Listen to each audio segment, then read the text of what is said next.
I'll just start. Hi, my name is Julian. I have recently arrived here, not only here but also to the UK, thanks to Rick, who found me a job in the UK. So I fled the nice cozy European Union to Europe, Ireland.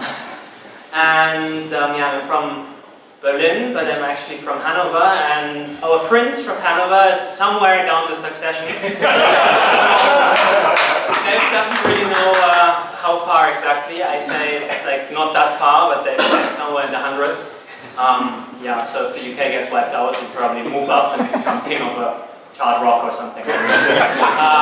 Right, so I'm going to talk about this.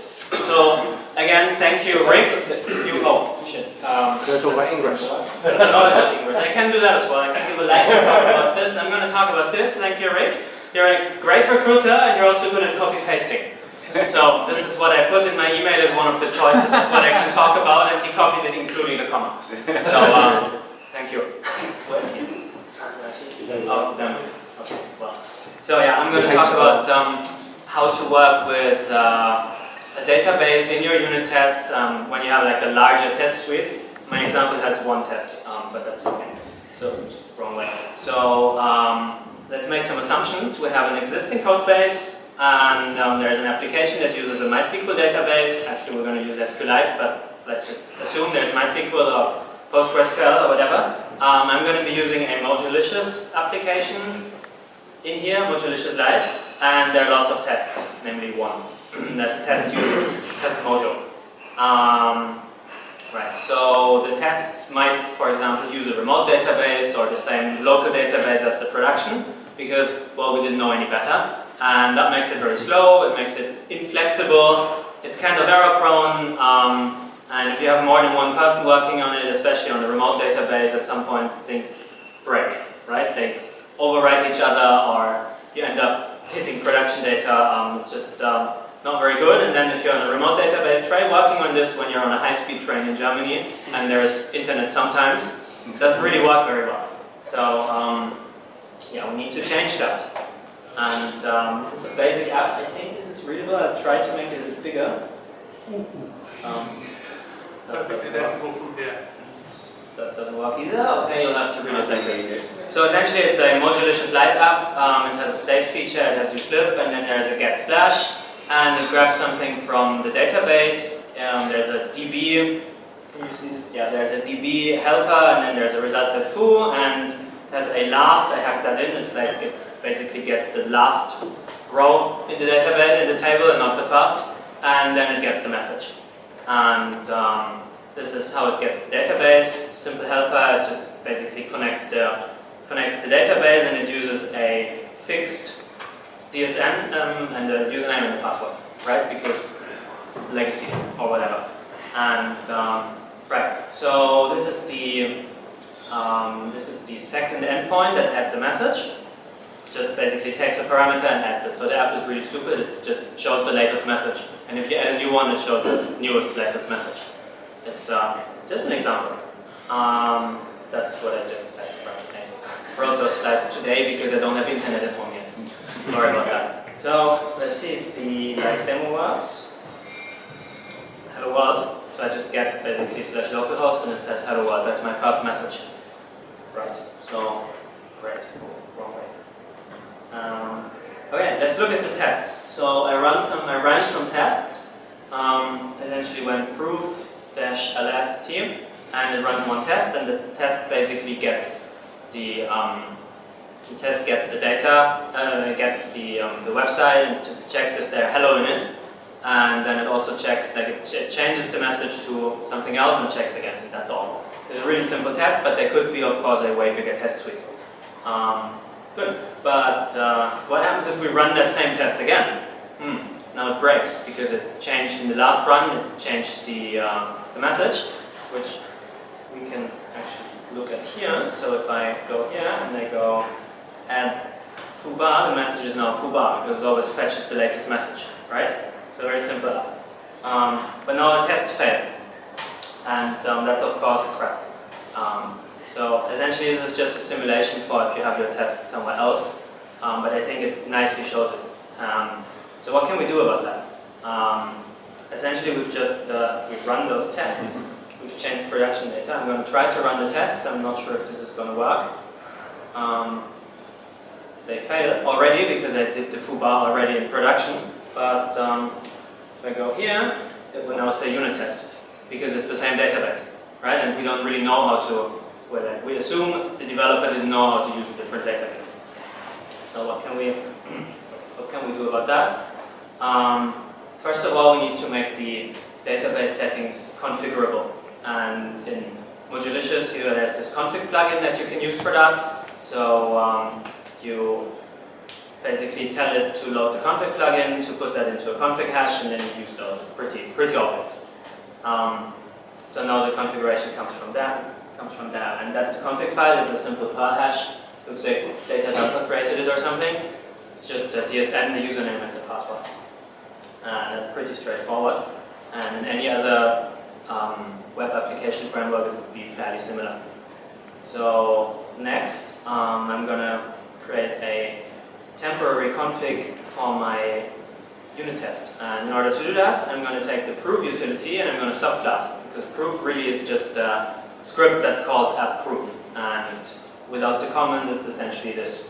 So this is like more or less what the proof.pl or proof really is. It just loads appproof and then runs it. So we're going to do that, and we're going to put some stuff in. So first of all, we're going to create a temporary test database. Since I was using DBX class, I'm going to use test DBX class to do that, which I find useful, especially if you're not working with SQLite, but with MySQL or Postgres. But I'll come to that in a bit. So I'm going to go use test DBX class, and we'll tell it which schema class to load. That's there, and I put in the connect info, which is I think I have a bug in my slides. No, I don't. Actually, it's just a name. So it's going to be called unittest.db, that's the database. And then I insert one fixture, because I only need one fixture. It's dumb, but again, we would use something else. So I put the hello world message in there.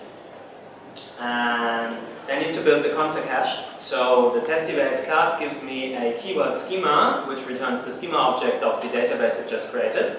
And I can go in there and through the storage object get the connect info, and then I can build up my own hash. In this case, looking at the config keys I picked, I didn't even have to do. I could have just used config info, connect info. But let's just assume it's like this. So I have this now, and then I use file temp and data dump to create a temporary config file, which which ends up in the application directory. And I just get a file handle back. I dump the config hash into the file handle, and then I have this Perl hash that looks the same as the other configuration file in there, just with temporary data. And I close it up, and that's it. And then all I have to do is use this config file. So there's, for Modulicious, there's an environment variable that you can use to override which configuration file it loads. So I set that to my config file that the file temp returned. And then there is hopefully a working live demo, which we need to prepare. So I'll kill this. And go here. And we're now in the changed application. And we'll reload. Now it says hello world again. And now if I change this to foobar, it still says foobar. And if I now run the unit tests, they fail. Haha, that's bad. Live demos always work, even with German engineering. Why is that? How much time do I have to debug this? That's interesting. Also, it's getting the live data because it's saying put through wrong. It's what? It's going for the live data. It's going for the live data, that's true. Why?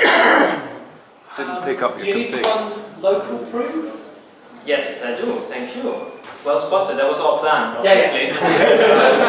Right, so that was pretty stupid. So I have in my bin directory, I have my proof, or local proof, or whatever, and I will run this.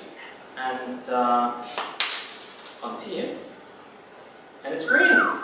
Green again, and it's still green. And now we run this, and it says unit test because I ran the wrong one. But we will add foobar again, and it still says foobar, and we will run this test again, and this is still green, and this will still say foobar. And yeah, this also just showed us how this is dangerous, because if someone new starts working with a code base or you haven't touched it in a while, you boggle it up. And, yeah, well, there's a flaw in that approach, but still. So live demo kind of worked. So that was with Modulicious. So in Modulicious, every .t file typically starts a new app. Every time you go use test Mojo, you tell it which application it is, and it starts up a new application. And if you do it like this, then all those applications, every single one will use the temporary database.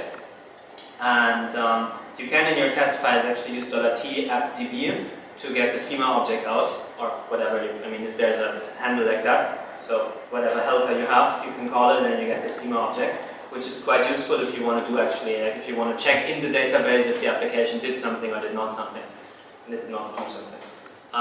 Yeah, in Catalyst, what I tend to do is I set a local suffix.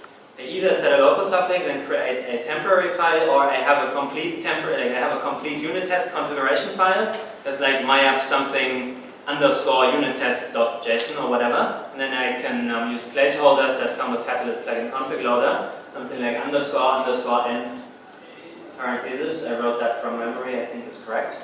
It is. It's nodding. That's good. So yeah, that works as well. And in Dancer, there are environment variables to control which environment file in which to use. So the environment, there's a difference between config and environment in Dancer. You need to pick the right one. And if that doesn't work for you, you can also just temporarily create a new configuration directory and environment directory. And probably there are more ways, but I'm not really using this a lot, so I just skimmed the documentation to find those. Right. You can extend this quite well, because you can basically use arbitrary fixture modules and not just insert one row. That's kind of stupid, but there are several of those. DBX class easy fixtures or something, I believe. And TestDBX class can do fixtures as well. Then there are roles for TestDBX class to use with MySQL and Postgres, which will help you to actually spawn a completely new database process. So it basically runs a new MySQL database. And that's especially handy if you're gonna run your tests with multiple jobs at the same time in parallel, because if you have this in your tests, the whole TestDBX class will spawn a new database for each worker, but if you put it into the proof, it won't. And then you can have all the workers go into the same database. Of course, then you have to make sure they don't overlap. Yeah, that's pretty much it. I think it was a bit fast. Thank you very much. I will put those on GitHub, and there are links in it. I hope it's useful for someone.